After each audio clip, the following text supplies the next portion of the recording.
Sementara itu pemirsa, tambahan kasus COVID-19 nasional pada Sabtu 3 April 2021 mengalami penurunan dibandingkan sehari sebelumnya. Jumlahnya berada di bawah 4.500 orang.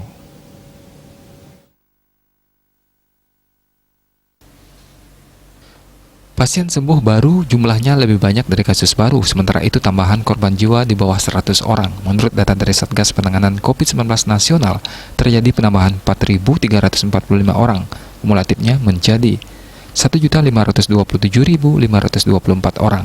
Terdapat pasien yang sembuh sebanyak 5.197 orang, total pasien sembuh menjadi 1.366.214 orang.